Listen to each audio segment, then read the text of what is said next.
Now to continue, uh, to get the average travel time in the eastbound direction, that is bar T sub E. So the formula here for bar P T sub E is equal to T sub E minus, you have here 60 times O's of E minus P's of E all over V's of E. So we simply have to substitute. Our T sub E is 2.85 from our problem. Of course, our O sub E is 1.0, our P sub E is 1.5 times 60. Divide this to V sub E we have computed, which is 829. So we simply, if we try to simplify this one, we get 2.9 minutes. Now we move on to methods that does not require a test vehicle. So we have here license plate observation.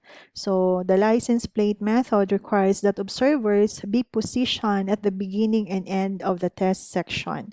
And you have to take note that observers can also be positioned at other locations if elapsed times to those locations are required. So each observer records the last 3-digit or 4-digit of the license plate of each car that passes together with the time at which the car passes. So this is for this method. Actually, we just have the observer records the last 3-digit or the 4-digit of the plate number of the car that passes through at a certain given time.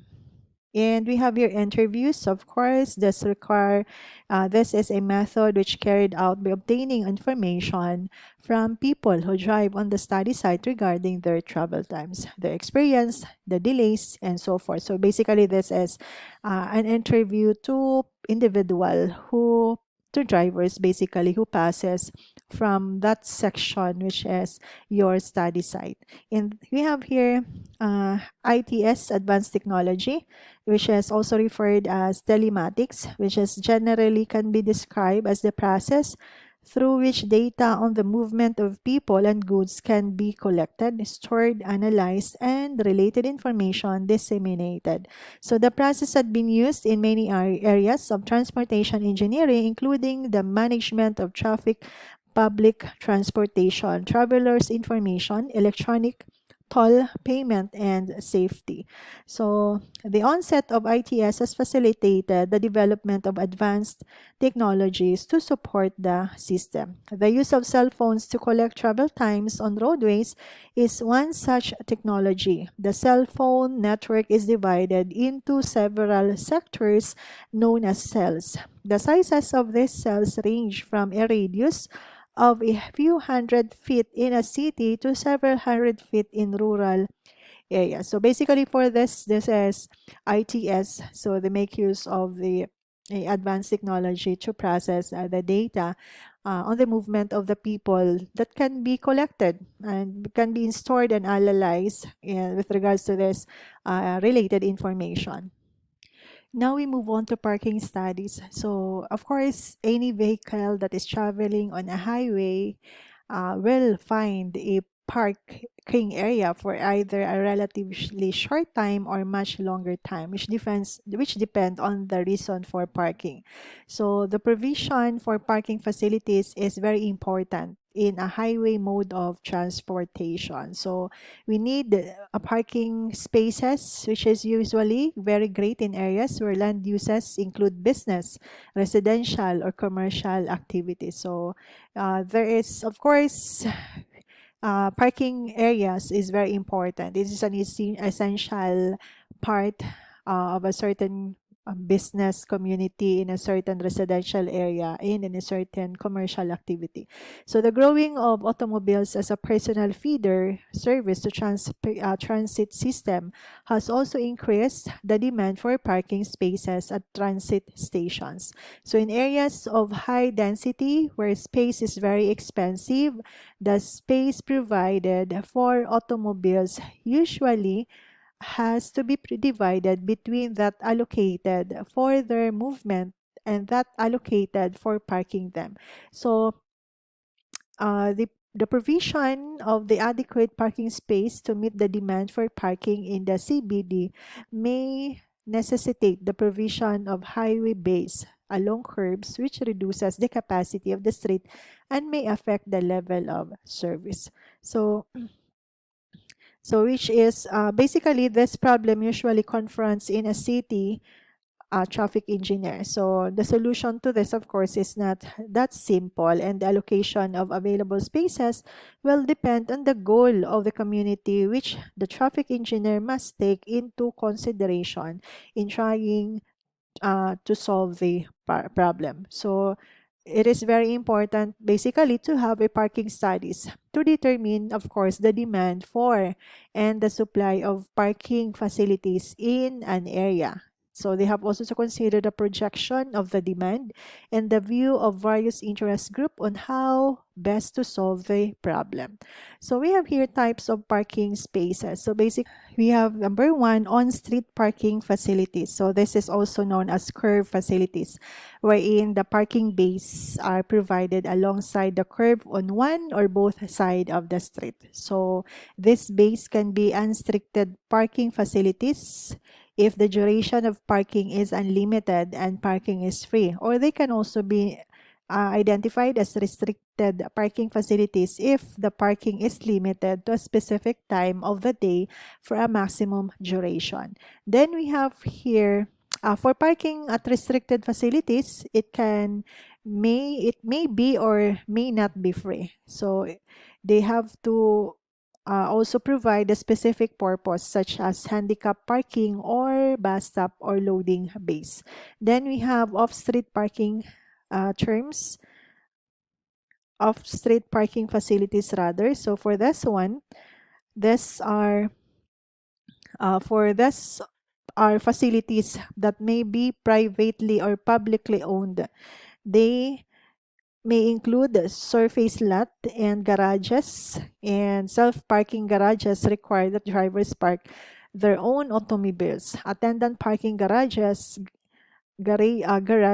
maintain personnel to park the automobile. So basically for off-street parking facilities, can be a privately owned or publicly owned. So this off-street parking facilities. Now, an example to this is surface lot and garages. So those are example of off-street parking facilities. Now we have here definitions of terms that is used in related to parking studies. So we have a space hour, a unit of parking that defines the use of a single parking space for a period of 1 hour. Parking volume, the total number of vehicles that park in a study area during a specific length of time, usually a day.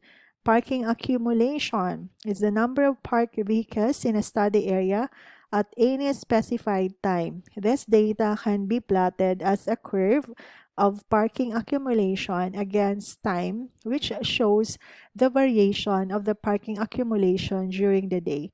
Then we have parking load, the area under the accumulation curve between two specific times.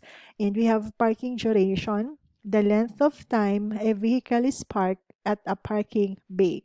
And we have parking turnover, that is the rate of use of a parking space. It is obtained actually by dividing the parking volume for a specified period by the number of parking spaces.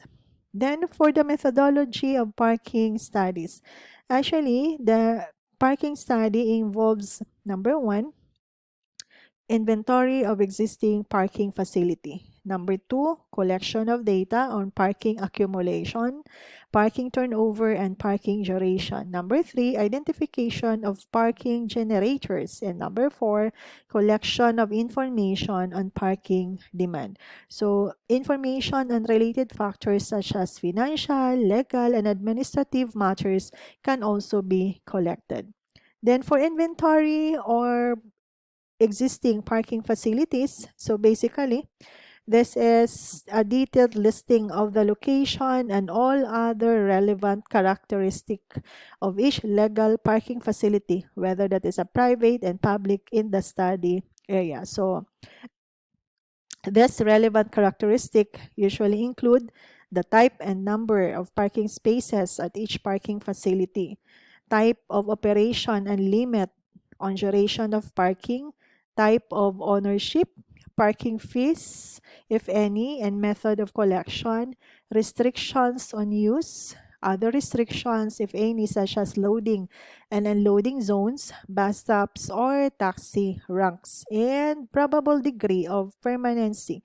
It can be a facility be regarded as permanent or as just a temporary facility. So the information here from an inventory parking facility is useful to the traffic engineer and to public agencies such as zoning commission and planning department. So basically the data that is collected using an inventory of parking facility is very useful to a traffic engineer. This will be an input to the improvement on the operations for traffic operations as they uh, undergo as they uh, provide information to their traffic design.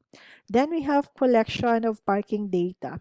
Accumulation data are obtained by checking the amount of parking during regular interval on different days of the week. So the checks are usually carried on a 2 hour. It can be an hourly or 2 hour basis between from 6 a.m. to 12 midnight. So this is the data accumulation.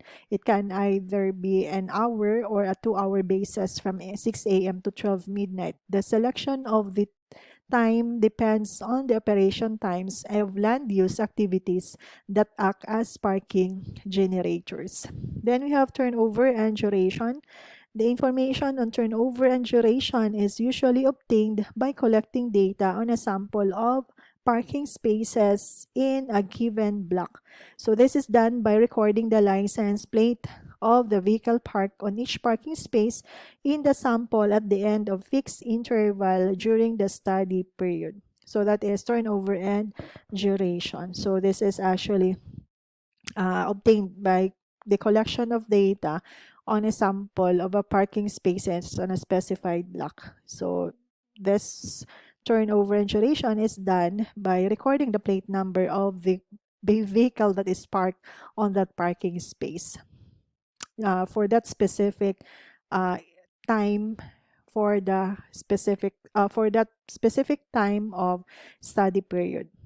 And this is an illustration for the parking accumulation at parking lots. So we have here the time of day and the number of cars parked.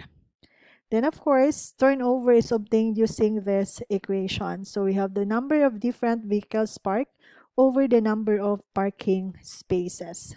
And we have identification of parking generators. So this phase involves identifying parking generators, for example, shopping centers or transit terminal. So and locating this on the map of the study area. So we have here our Spark service system. So this is our illustration for our Spark service system.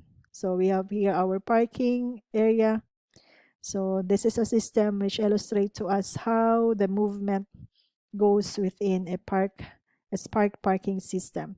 Then for our parking demand, the information on parking demand is actually obtained by through an interview of the drivers at the various parking facilities listed during an inventory. So the effort should be made to interview all drivers using the parking facilities on a typical weekday between 8 a.m. to 10 p.m. So basically, information include trip origin, purpose of trip, and driver's destination after parking.